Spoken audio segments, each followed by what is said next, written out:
Ma'am आपकी first question अभी गोवा में कैसे सेकंड टाइम ये वोटिंग होगा ट्रांसजेंडर वोट से, तो क्या आपके लिए होगा?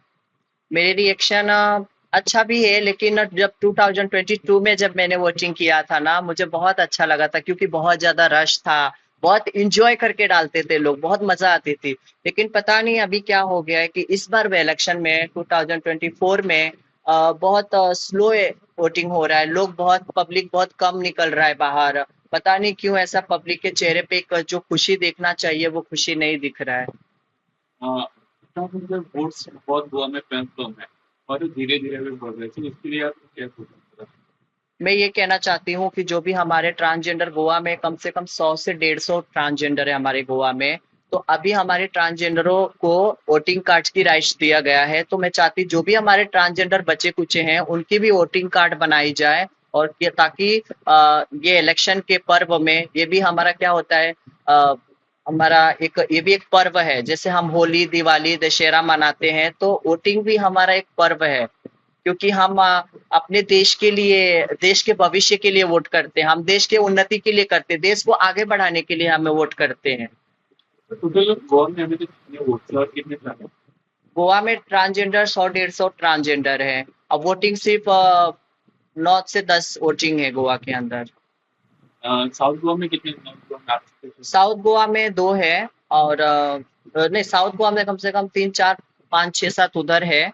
और नॉर्थ गोवा में 4 5 है। सरकार से एक ही रिक्वेस्ट करना चाहती हूँ और सीओजी से मैं एक ही रिक्वेस्ट करना चाहती हूँ कि जितने हमारे गोवा में ट्रांसजेंडर है उनके पास एक आइडेंटिटी प्रूफ होना चाहिए, जैसे कि एक सेंट्रल होम होना चाहिए। अभी तक हमारे पास सेंट्रल होम नहीं है। जो हमारे ट्रांसजेंडर बस स्टैंड पे सो रहे हैं, जो रेलवे स्टेशन पे सो रहे हैं, उनको कोई सुविधा नहीं है। अगर हम बस स्टैंड पे वॉशरूम जाना रहता है तो हमें बहुत दिक्कत होती है कि मेल में जाए कि फीमेल में जाए। काफी सारे कंट्री में देखो आपकी ट्रांसजेंडरों के लिए एक अलग से वॉशरूम बना हुआ है। तो हम चाहते हैं कि हर एक पब्लिक जगह पे, जैसे बस स्टैंड हो गया, रेलवे स्टेशन हो गया, मार्केट एरिया हो गया, तो वहां पे भी हमारे लिए एक अलग से टॉयलेट बनाया जाए। और हमारे लिए भी एक सेंट्रल होम होना चाहिए। जो भी हमारे ट्रांसजेंडर है वो अपनी सेंट्रल होम पे रह के और अपनी आइडेंटिटी प्रूफ बना सके। क्या मैसेज आप देना चाहोगे अपने सीईओ को?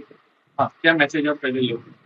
मैं सीईओ से मैसेज यही देना चाहती हूँ, इलेक्शन कमिश्नर को यही मैसेज देना चाहती हूँ कि इस बार जो इलेक्शन है बहुत इंजॉय करके लोग नहीं दे पा रहे हैं। क्योंकि वहां पे जलपान भी रखा गया है, सब कुछ रखने के बावजूद भी लोगों के चेहरे पे खुशी नहीं है। जो खुशी 2022 में था वो खुशी 24 में नहीं है। तो मैं गोवा के राज्य के जितने पब्लिक है, जो भी लोग हैं, उनसे मैं रिक्वेस्ट करती हूँ कि जिनके पास वोटिंग कार्ड है प्लीज आप बाहर निकले और अपना मतदान दे। क्योंकि हमें देश की उन्नति के लिए वोट डालनी है, देश को हमें आगे बढ़ाना है। पहले मतदान, बाद में जलपान। जय हिंद, जय Bharat. Subscribe Prudent social media channel and press bell icon for latest notifications.